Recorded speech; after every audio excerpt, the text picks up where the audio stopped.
All right, so I'm at my buddy Steven's house and put a swarm trap over here. One of the swarm trap I was working on the other day actually had a little video on it showing the cleat, but I like this tree right here. You can see the swarm trap down there. There's a opening here. You got to think about what can the bees see when they're flying around. So there's some clover in his yard.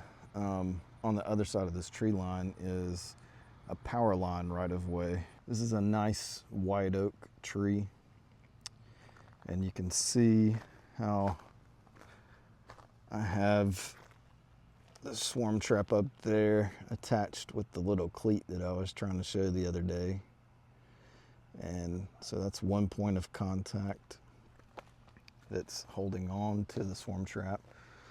And then I've got a little block right here just to adjust for the plumbness of the trap.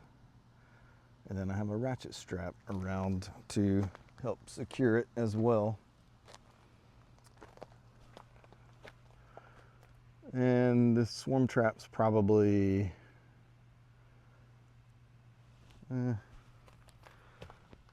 I'm 6'4" and I'm reaching up. It's probably about 8 feet to my fingertips. So it's probably 9 feet tall, something like that. So, you know, it can be as high as you can do it.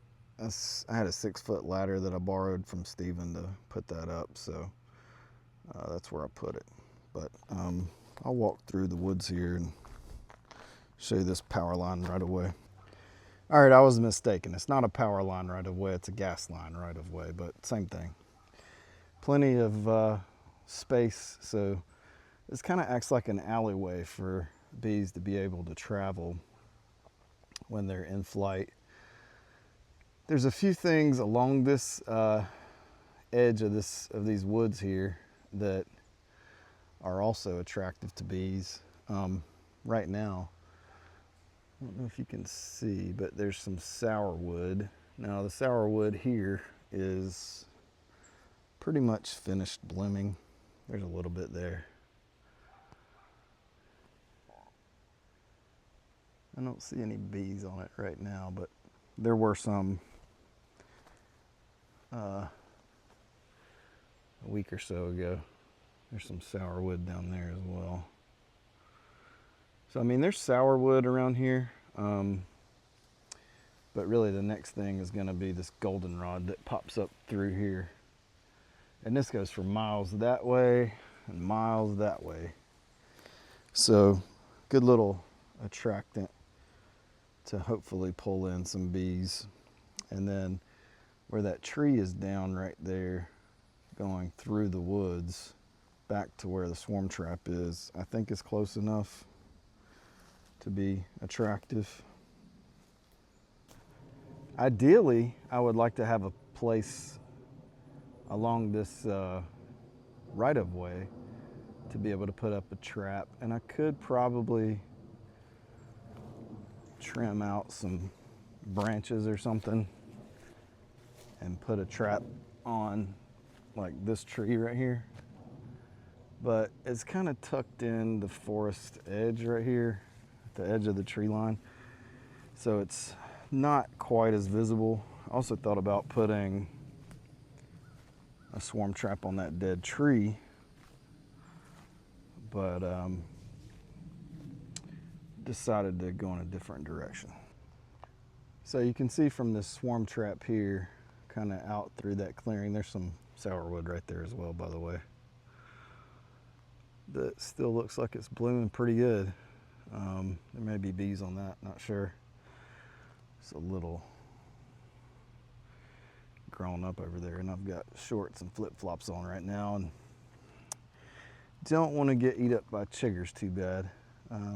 So not going to walk through there, but you can kind of see there's some sourwood there, and there's some more behind it back there. So I think this will be a good spot. It's easily visible.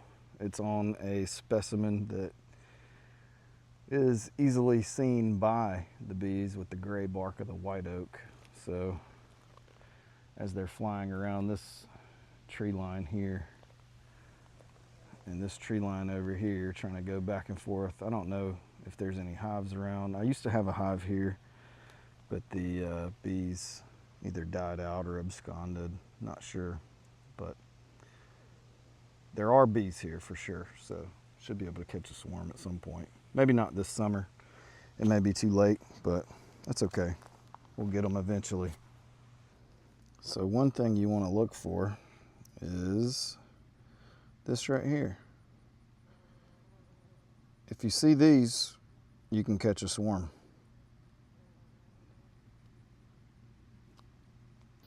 So Stephen and I were just out here. I was showing him some of the sourwood in the back, and we saw a bee fly in there. There it is, scouting it out. Just put it out today, maybe a couple hours ago, and bees are already checking it out, so that's a good sign.